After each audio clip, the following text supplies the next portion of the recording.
नमस्कार साथियों, कैसे हैं आप सभी साथियों। आज का वीडियो बहुत ही इंपोर्टेंट होने वाला है साथियों। आज हम बात करने वाले हैं रेलवे एनटीपीसी 2026 के लिए स्टैटिक जीके सामान्य अध्ययन की साथियों।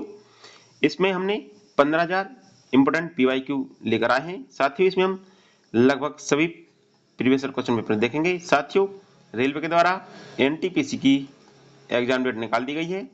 इसके एग्जाम 16 मार्च होगा और ये 27 मार्च तक चलेगा साथियों। यदि आपका पेपर 16 मार्च से स्टार्ट हो रहा है तो ये वीडियो आपके लिए अति इंपोर्टेंट होगा, तो वीडियो के अंत तक बने रहिए। चलिए हम स्टार्ट करते हैं साथियों। अभी तक हमने 499 क्वेश्चन डिस्कस कर लिए हैं, ठीक है। ये हमारा 501 क्वेश्चन है, ठीक है। तो स्टार्ट करते हैं साथियों। हमारा क्वेश्चन कहता है कि प्रसिद्ध गोलकोंडा का किला किस राज्य में स्थित है। इससे पूछा गया कि गोलकोंडा किला है जो किस राज्य में स्थित है साथियों। ये वेरी इंपोर्टेंट क्वेश्चन, ये क्वेश्चन आरआरबी एनटीपीसी 2016 में पूछा गया है।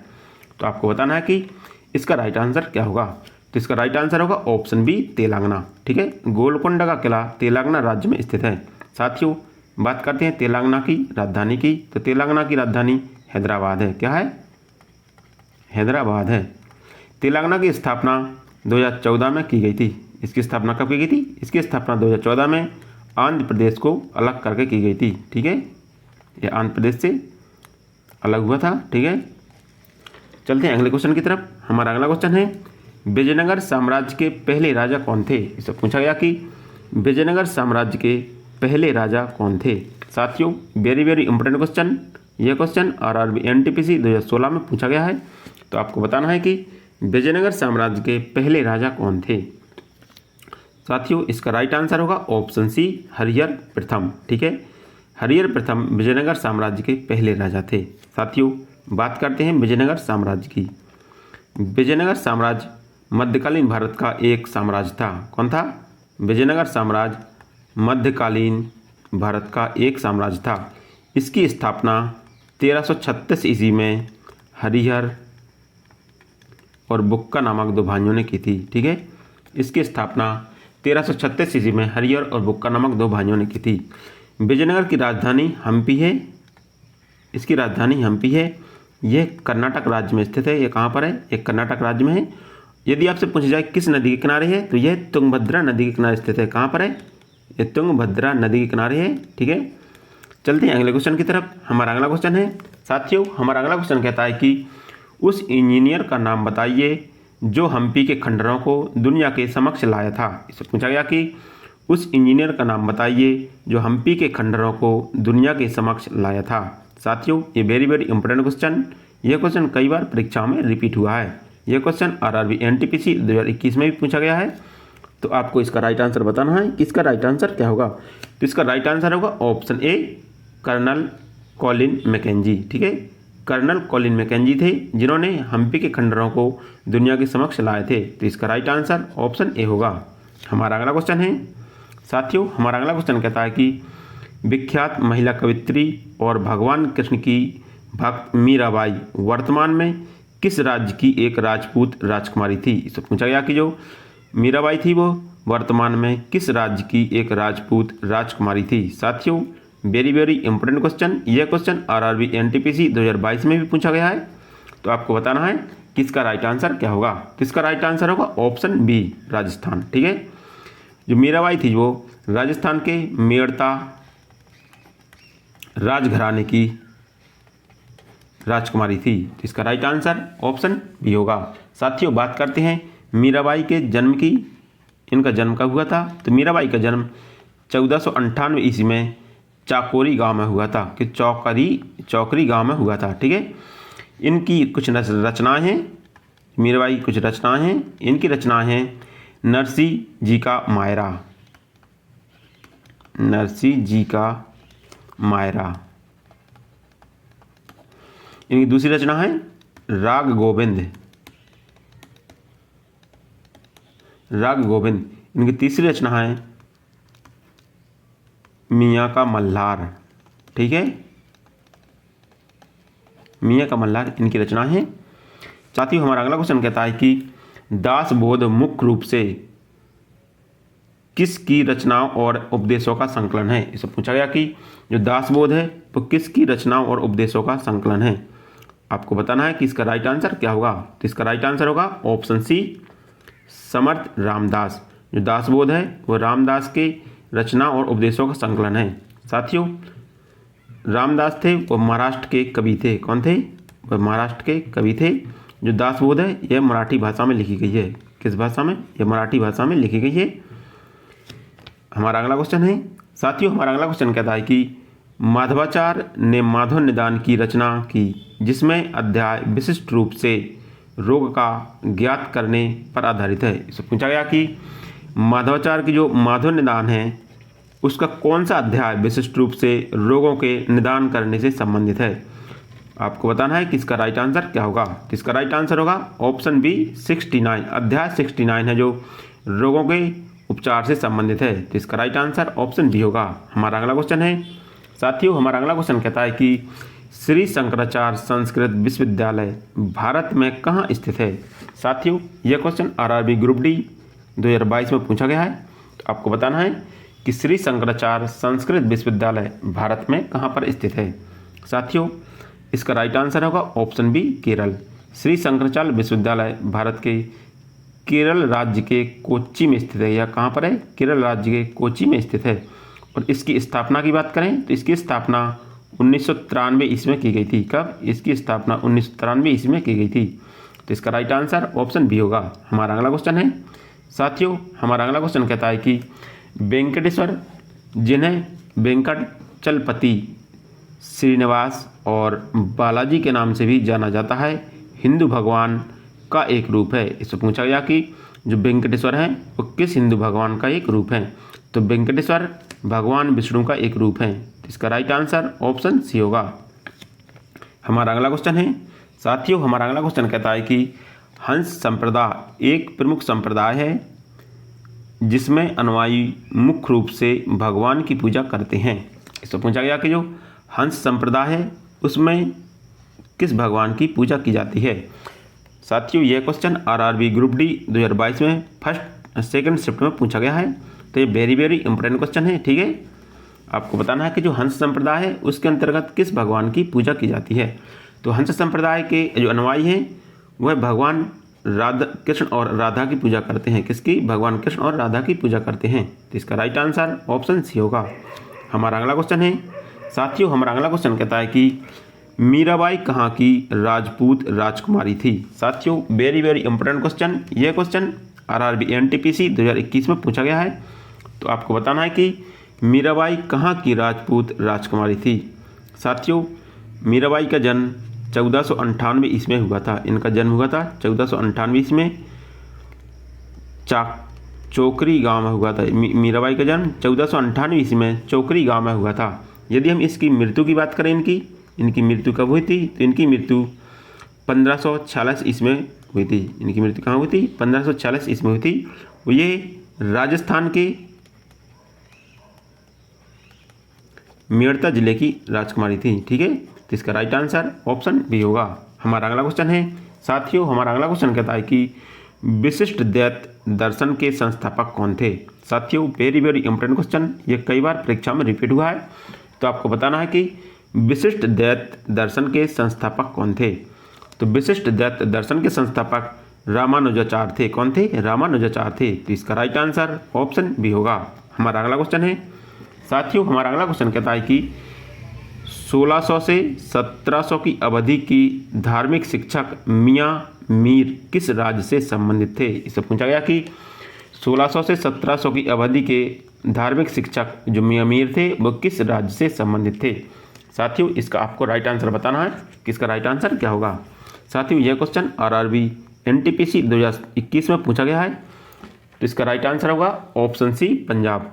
जो मियाँ मीर थे वो पंजाब राज्य से संबंधित थे। तो इसका राइट आंसर ऑप्शन सी होगा। हमारा अगला क्वेश्चन है, साथियों हमारा अगला क्वेश्चन कहता है कि अजमेर इनमें से किस सूफी संत से संबंधित है। साथियों वेरी वेरी इंपॉर्टेंट क्वेश्चन, आपको बताना है कि अजमेर में है जो किस सूफी संत से संबंधित है। ठीक है, जो अजमेर है वो किस सूफी संत से संबंधित है। तो इसका राइट आंसर होगा ऑप्शन बी, ख्वाजा मुइनुद्दीन चिश्ती। साथियों अजमेर में ख्वाजा मुइनुद्दीन चिश्ती की दरगाह है। कहाँ पर है? इनकी यहाँ पर दरगाह है। और जो ख्वाजा मुइनुद्दीन चिश्ती है वो 1192 ईस्वी में 1192 ईस्वी में मोहम्मद गौरी के साथ भारत आए थे। ठीक है, इन्होंने यहाँ पर चिश्ती सिलसिले की शुरुआत की। किसकी? भारत में इन्होंने चिश्ती सिलसिले की शुरुआत की थी।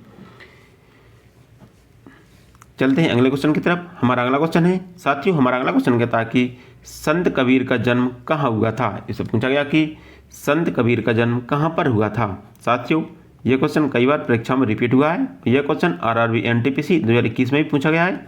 ठीक है, तो आपको बताना कि संत कबीर का जन्म कहाँ पर हुआ था। साथियों, संत कबीर का जन्म 1192 ईस्वी में उत्तर प्रदेश के वाराणसी में हुआ था।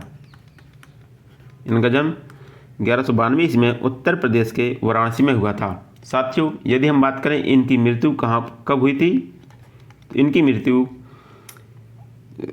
1518 ईस्वी में मगहर या संत कबीरनगर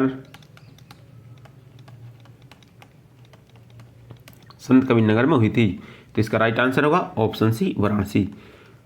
संत कबीर का जन्म वाराणसी में हुआ था। हमारा अगला क्वेश्चन है साथियों, ये हमारा क्वेश्चन नंबर 515 है। ठीक है, यह कहता है कि एक मुस्लिम संत रहते थे जहां फतेहपुर सीकरी का निर्माण कराया गया था। इससे पूछा गया कि कौन मुस्लिम संत रहते थे जहां पर फतेहपुर सीकरी का निर्माण कराया गया था। तो संत थे वो शेख सलीम चिश्ती। ठीक है, शेख सलीम चिश्ती रहते थे वहाँ पर अकबर के द्वारा। किसके द्वारा? अकबर के द्वारा फतेहपुर सीकरी का निर्माण कराया गया था। तो इसका राइट आंसर ऑप्शन डी होगा। हमारा अगला क्वेश्चन है साथियों, हमारा अगला क्वेश्चन कहता है कि प्रथम मुगल सम्राट बाबर केवल की आयु में 1494 में फरागना की गद्दी पर बैठा था। साथियों, वेरी वेरी इंपॉर्टेंट क्वेश्चन। साथियों, ये क्वेश्चन कई बार परीक्षा में रिपीट हुआ है। ठीक है, तो आपको बताना है कि जो बाबर था वो किस आयु में फरागना की गद्दी पर बैठा था। साथियों, बाबर का जन्म 14 फरवरी 1483 ईस्वी में फरागना में हुआ था। इनका जन्म 14 फरवरी 1483 ईस्वी में फरागना में हुआ था। इनके पिता का नाम उमर शेख मिर्ज़ा था। इनके पिता का नाम उमर शेख मिर्ज़ा था। बाबर को भारत में मुगल वंश का संस्थापक माना जाता है। किसका? मुगल वंश का संस्थापक माना जाता है। बाबर ने भारत में मुगल वंश की स्थापना 1526 ईस्वी में की थी। साथियों, बाबर के 4 पुत्र थे। कितने? 4 पुत्र थे। हुमायूं, कामरान, अस्करी और हिंदल। ठीक है, बाबर के 4 पुत्र थे। इतनी बात आपको याद रखनी है। तो इसमें पूछा गया कि बाबर किस आयु में फरागना की गद्दी पर बैठा था। तो बाबर 12 वर्ष की आयु में फरागना की गद्दी पर बैठा था। तो इसका राइट आंसर ऑप्शन सी होगा। हमारा अगला क्वेश्चन है साथियों, हमारा अगला क्वेश्चन कहता है कि बाबर का वास्तविक नाम क्या था। इससे पूछा गया कि बाबर का वास्तविक नाम क्या था। साथियों, बाबर का वास्तविक नाम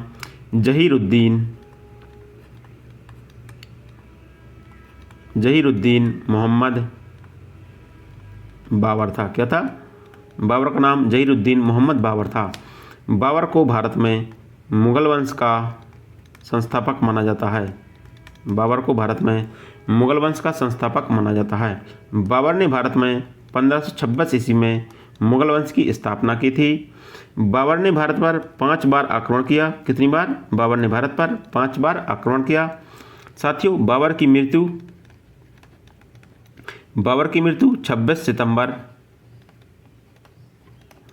1530 ईस्वी को आगरा में हुई थी। कहाँ पर? इनकी मृत्यु 26 सितंबर 1530 ईस्वी को आगरा में हुई थी। लेकिन बाबर की कब्र इस समय काबुल में है। कब्र कहाँ पर है? यह काबुल में है।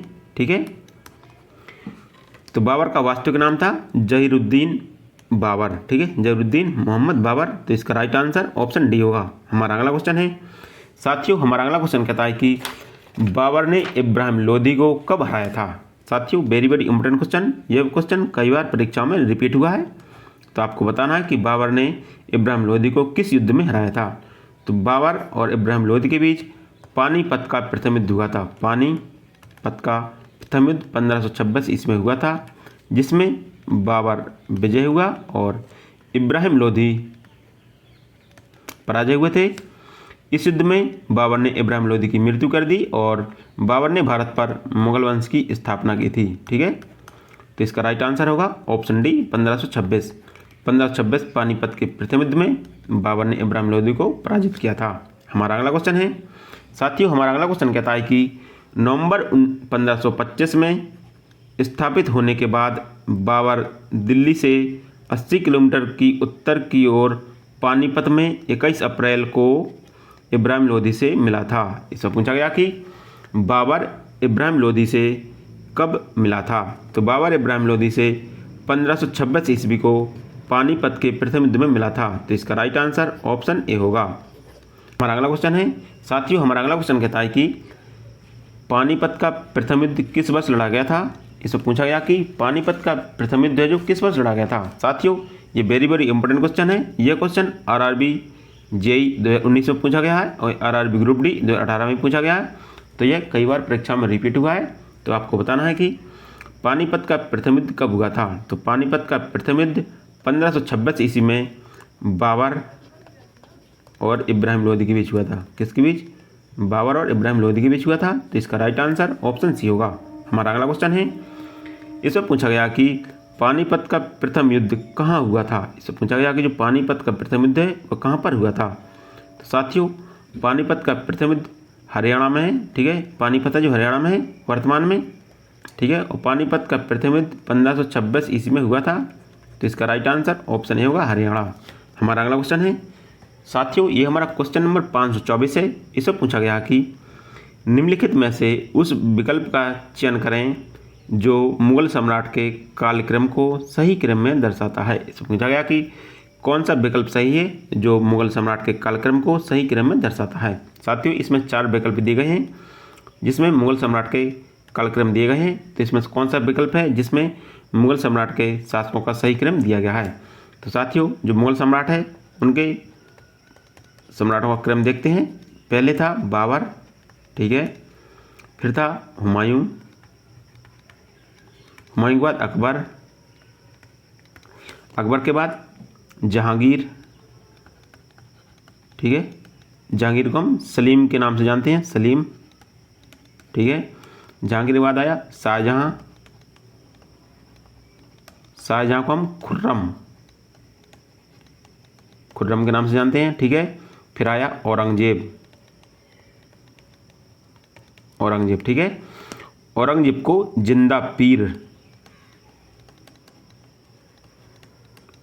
जिंदा पीर कहा जाता था, ठीक है। तो इनका क्रम इस प्रकार था, बाबर, हुमायूं, अकबर, जहांगीर, शाहजहां और औरंगजेब। तो इनमें जो क्रम दिया गया है वो अकबर से शुरू किया गया है, अकबर, फिर जहांगीर, फिर शाहजहां और औरंगजेब। कौन सा क्रम है? इसका ऑप्शन डी है, ठीक है, अकबर, जहांगीर, शाहजहां और औरंगजेब। तो इसका राइट आंसर ऑप्शन डी होगा। हमारा अगला क्वेश्चन है साथियों, हमारा अगला क्वेश्चन कहता है कि तुलगमा क्या है। इससे पूछा गया कि तुलगमा क्या है। साथियों ये वेरी इंपॉर्टेंट क्वेश्चन है। ये क्वेश्चन आरआरबी एनटीपीसी 2021 में पूछा गया है। तो आपको बताना है कि इसका राइट आंसर क्या होगा।